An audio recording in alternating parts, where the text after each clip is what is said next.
ಬಂದವರಿಗೂ Nataraj agri clinic ಮತ್ತು inputs ವತಿಯಿಂದ ಹೃತ್ಪೂರ್ವಕವಾದ ನಮಸ್ಕಾರ. ಸೊ ಈ ದಿನ ನಾವು ಕಡೂರು ತಾಲೂಕು ಬುಕ್ಸಾಗರ ಗ್ರಾಮದಲ್ಲಿದ್ದೀವಿ. ಸೊ ಈ ಒಂದು ಗ್ರಾಮದಲ್ಲಿ ನಮ್ಮ ರೈತರಾದಂತಹ ಮಂಜುನಾಥ್ ಅವರ ತೋಟದಲ್ಲಿದ್ದೀವಿ. ಸೊ ಅವ್ರ ಜೊತೆ ಅವ್ರ ತೋಟದಲ್ಲಿ ಅವ್ರದ ಒಂದು ಬೆಳೆಯ ಒಂದು ವೀಕ್ಷಣೆ ಬಗ್ಗೆ ಮಾಹಿತಿ ಪಡ್ಕೊಳ್ಳೋಣ. ನಮಸ್ಕಾರ ಸರ್. ಸರ್ ನಮಸ್ತೆ. ಮಂಜುನಾಥ್ ಅವರು. ಹೌದು ಸರ್, ಬುಕ್ಸಾಗರ, ನಮ್ಮ ದೊಡ್ಡ ಬುಕ್ಸಾಗರ ಗ್ರಾಮ, ಕಡೂರು ತಾಲೂಕು, ಚಿಕ್ಕಮಗಳೂರು ಡಿಸ್ಟ್ರಿಕ್ಟ್.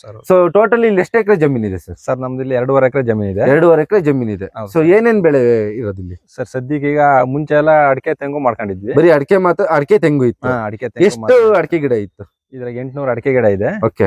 ಒಂದ 70 ತೆಂಗಿನ ಗಿಡ ಇದೆ. 70 ತೆಂಗಿನ ಗಿಡ ಇದೆ. ಸೊ ನಮ್ ನಟರಾಜ್ ಅಗ್ರಿ ಕ್ಲಿನಿಕ್ ಮತ್ತೆ ಇನ್ಪುಟ್ಸ್ ನ ಭೇಟಿ ಮಾಡಿ ಎಷ್ಟು ದಿನ ಆಯ್ತು ಸರ್? ನಾವು 1 ಇಯರ್ ಆಯ್ತು. ಅಂದ್ರೆ ನಾವು ಮೆಣಸು ಹಾಕ್ಬೇಕು ಅಂತ ಹೇಳಿ ಡಿಸಿಷನ್ ತಗೊಂಡು ಮೆಣಸು ಹಾಕಿದ್ವಿ. ಓಕೆ. ಮೆಣಸು ಹಾಕಿದ್ಮೇಲೆ ಆಮೇಲೆ ಯಾವ ವೆರೈಟಿ ಹಾಕಿರೋದು sir? P1 sir, Panniyur 1. So 1 ವರ್ಷ ಆಯ್ತು ಮೆಣಸು ಸರ್. ಕರೆಕ್ಟ್ ಆಗಿ ಇನ್ನು 15 ದಿನ ಅಂದ್ರೆ ಜುಲೈ 29ನೇ ತಾರೀಕು ನಾನು ಹಾಕಿದ್ದೆ ಸರ್ ಇದು. ಸೊ ಇವ್ರು ನಿಮ್ ಬ್ರದರ್. ನಮಸ್ತೆ ಸರ್. ನಮಸ್ತೆ. ಸೊ ಇಲ್ಲಿ ಮೆಣಸು ಹಾಕಿದಿರಲ್ಲ, ಸೊ ಈ ಮೆಣಸು ಹಾಕಿದ್ರಿಂದನೂ ನಮ್ಮನ್ನ ಫಾಲೋ ಮಾಡ್ತಾ ಇದೀರಿ.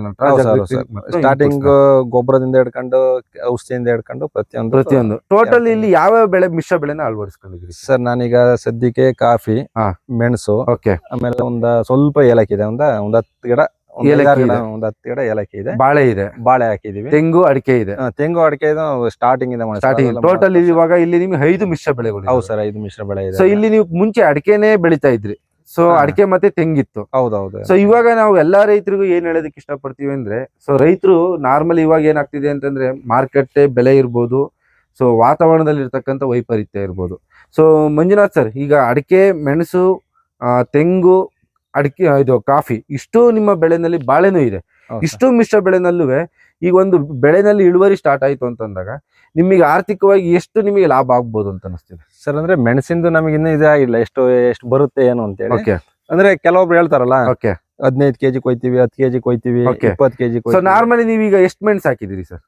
ಸರ್ ಇದಕ್ಕೆ 650 ಅಲ್ಲ 570 ಮೆಣಸಿನ. 500 ಮೆಣಸು ಅಂತಂದ್ರೆ 500 ಮೆಣಸು ಅಂತ. 500 ಮೆಣಸಿಗೆ ಪ್ರತಿ ಗಿಡದಲ್ಲೂ ಕನಿಷ್ಠ ಪಕ್ಷ 1 ಕೆಜಿ ಅಂತ ಮೆಣಸು ಕೊಯ್ಬೋದಲ್ವಾ ಸರ್? ಕೊಯ್ಬೋದು, ತುಂಬಾ ಕೊಯ್ಬೋದು. ಅಂದ್ರೆ 3 ಕೆಜಿ ವರೆಗೂ 4 ಕೆಜಿ ವರೆಗೂ ಬರುತ್ತೆ ಅಂತ. ಆವರೇಜ್ 2 ಕೆಜಿ ಕಟ್ಕೊಳ್ಳೋಣ. ಬೇಡ, 1 ಕೆಜಿ ಬಂದ್ರು ನೋ ಲಾಸ್ ಅಲ್ವಾ? ಸೊ ಪ್ರತಿ ಗಿಡಕ್ಕೂ ಆವರೇಜ್ ಆಗಿ 3 ವರ್ಷದ ಗಿಡ ಬಂತು ಅಂತಂದಾಗ, ನಾರ್ಮಲಿ ಮೆಣಸಲ್ಲಿ 4 ವರ್ಷ 5 ವರ್ಷದ ಗಿಡ ಇತ್ತು ಅಂದಾಗ ಮೆಣಸಲ್ಲಿ ನಾರ್ಮಲಿ ಕಡಾಖಂಡಿತವಾಗಿವೆ 2 ಕೆಜಿ ಒಣಮೆಣಸಂತೂ ಕೊಯ್ಬೋದು. ಒಣಮೆಣಸನ್ನ 500 ಗಿಡ ಇಂಟು 2 ಕೆಜಿ ಅಂತಂದ್ರೆ ಎಷ್ಟಾಯ್ತು? 10 ಕ್ವಿಂಟಾಲ್ ಆಯ್ತು. 10 ಕ್ವಿಂಟಾಲ್ ಇಂಟು ಇವತ್ತಿನ ಮಾರ್ಕೆಟ್ ಬೆಲೆ ನಿಮಗೆ ಎಷ್ಟಿದೆ ಅಂತಂದ್ರೆ 69,000 ರೂಪಾಯಿ ಪ್ರತಿ ಕ್ವಿಂಟಾಲ್.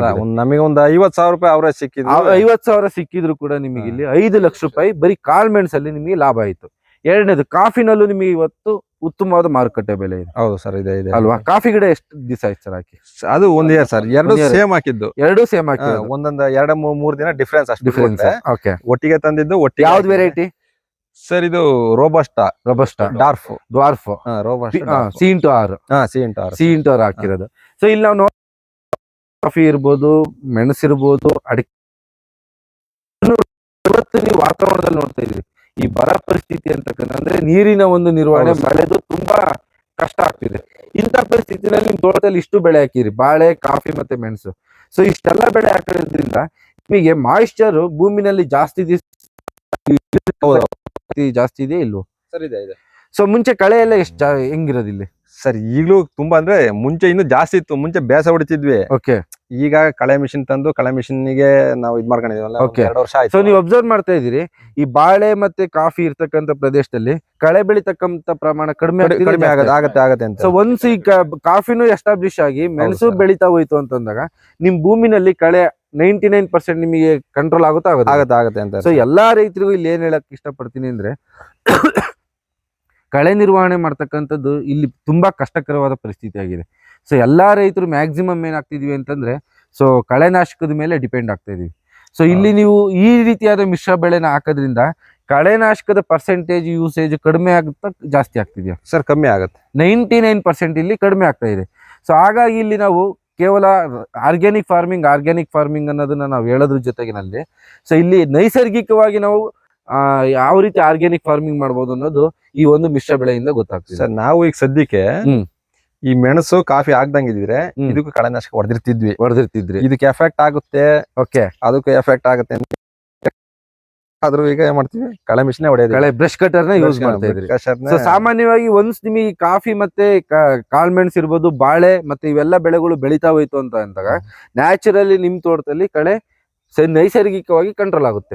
ಮೂರನೇದು ಮೆಣಸು ಇತ್ತು ಅಂದ್ರೆ 2 ಫೀಟ್ ಅಲ್ಲಿ ಕಳೆ ಹುಟ್ಟದೇ ಇಲ್ಲ. ಅಲ್ಲಿ ಇದೆಯಲ್ಲ ಓಕೆ 2 ಅಡಿ ಸುತ್ತ 2 ಅಡಿ ಕಳೆ ಬರೋದೇ ಇಲ್ಲ ಅಲ್ಲಿ. ಓಕೆ, ನಾವ್ ಹಂಗಾರ ಏನ್ ಸ್ವಲ್ಪ ಈಗ ಇದು ಈ ಕಡೆ ಇಲ್ಲೂ ಹುಟ್ಟಲ್ಲ ಅಲ್ಲಿ ಹುಟ್ಟಲ್ಲ ಅಂದ್ರೆ ಸ್ವಲ್ಪ ಹೊಡ್ಕೊಂಡಿದ್ರೆ. ಸರ್ ನೀವೇನ್ ಹೇಳೋದಕ್ಕೆ ಈ ರೀತಿಯಾದ ನಾವು ನಟರಾಜ್ ಅಗ್ರಿ ಕ್ಲಿನಿಕ್ ಮತ್ತು ಇನ್ಪುಟ್ಸ್ ಕಡೆಯಿಂದ ಈ ಮಿಶ್ರ ಬೆಳೆ ಕಾಫಿ ಬೆಳೆ ಇರ್ಬೋದು, ಮೆಣಸು ಬೆಳೆ ಇರ್ಬೋದು, ಈ ಮಾಹಿತಿ ಕೊಡ್ತಾ ಇದೀವಿ. ಸೊ ಇದು ರೈತರಿಗೆ ಮತ್ತೆ ನಿಮಗೆ ಸೊ ಏನೇನ್ ಬೆನಿಫಿಟ್ ಆಗುತ್ತೆ ಅಂತ? 100% ಬೆನಿಫಿಟ್ ಆಗಿದೆ ಸರ್. ಒಂದು ಮಿಶ್ರ ಬೆಳೆ ಮಾಡೋದ್ರಿಂದ ಅದೇ ತೇವಾಂಶ ಒಂದು ಉಳಿತದೆ, ಯಾಕಂದ್ರೆ ಎರಡು ಶೇಡ್ ಜಾಸ್ತಿ ಆಗ್ತದೆ, 100% ತೇವಾಂಶ ಉಳಿತದೆ. ಓಕೆ, ಆಮೇಲೆ ನಮಗೆ ಇನ್ಕಮ್ ಸೋರ್ಸ್ ಜಾಸ್ತಿ ಆಗುತ್ತೆ. ಅಂದ್ರೆ ಇಟ್ ಮೀನ್ಸ್ ಏನಾಗುತ್ತೆ ಅಂದ್ರೆ ಈಗ ಒಂದು ವರ್ಷ ಅಡಿಕೆಯಲ್ಲಿ ಪ್ರೈಸಿಂಗ್ ಡ್ರಾಪ್ ಆಗ್ಬೋದು, ಅಥವಾ ಇಳುವರಿ ಡ್ರಾಪ್ ಆಗ್ಬೋದು, ಅಥವಾ ಇದರಲ್ಲಿ ಇಳುವರಿ ಇನ್ಕ್ರೀಸ್ ಆಗ್ಬೋದು. ಓಕೆ, ಯಾವ್ದ್ರಲ್ಲಾರ ಒಂದ್ರಲ್ಲಿ ನಮಗೆ ಇನ್ಕಮ್ ಬರೋದ್ರಿಂದ ಸೊ ಇನ್ಕಮ್ ಆಟೋಮೆಟಿಕಲಿ ಬ್ಯಾಲೆನ್ಸ್ ಆಗ್ತಾ ಹೋಗುತ್ತೆ, ಕನ್ಸಿಸ್ಟೆನ್ಸಿ ಇರುತ್ತೆ ಯಾವಾಗ್ಲೂ. ಇರ್ತದೆ. ಓಕೆ, ಯಾಕಂದ್ರೆ ಒಂದ್ರಲ್ಲಿ ಬಿದ್ದೋದ್ರೂ ಇನ್ನೊಂದ್ರಲ್ಲಿ ರೈಸ್ ಆಗ್ತದೆ. ಓಕೆ, ಈಗ ನಾವೇನ್ ಮಾಡಿದೀವಿ, ಕೆಲವರೆಲ್ಲ ಈಗ ಕೆಲವು ಜಮೀನುಗಳಲ್ಲಾಗಲಿ ಒಂದೇ ಮೋನೋಕ್ರಾಪ್ ಮಾಡ್ಕೊಂಡು ಏನಾಗಿದೆ ಅಂದ್ರೆ ಈಗ ಟೊಮೊಟೊ ಬೆಳಿತಾರೆ ಅಂದ್ರೆ ಟೊಮೊಟೊನೇ ಬೆಳಿತಾರೆ, ರೇಟ್ ಬಿದ್ದು ಹೋಗ್ತದೆ.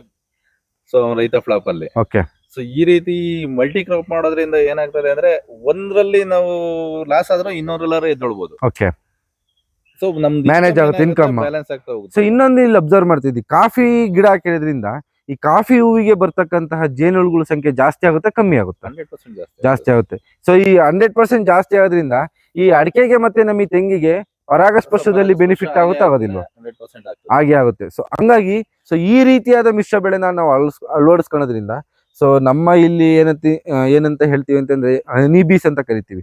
ಈ ಪರಾಗಸ್ಪರ್ಶ ಮಾಡ್ತಕ್ಕಂತಹ ಜೇನುಳುಗಳು ಇರ್ಬೋದು, ಮತ್ತೆ ಬೇರೆ ಬೇರೆ ರೀತಿಯಾದ ಒಂದು ಪರಾಗಸ್ಪರ್ಶ ಬೆನಿಫಿಷಿಯಲ್ ಇನ್ಸೆಕ್ಟ್ಸ್ ಅಂತ ಕರಿತೀವಿ. ಸೊ ಆ ಒಂದು ಪಾಪ್ಯುಲೇಷನ್ ಜಾಸ್ತಿ ಆಗೋದ್ರಿಂದ ನಮಗೆ ಅಡಿಕೆ ಮತ್ತೆ ತೆಂಗಲ್ಲೂ ಕೂಡ ಇಳುವರಿನ ನಾವು ಜಾಸ್ತಿ ಮಾಡ್ಬೋದು.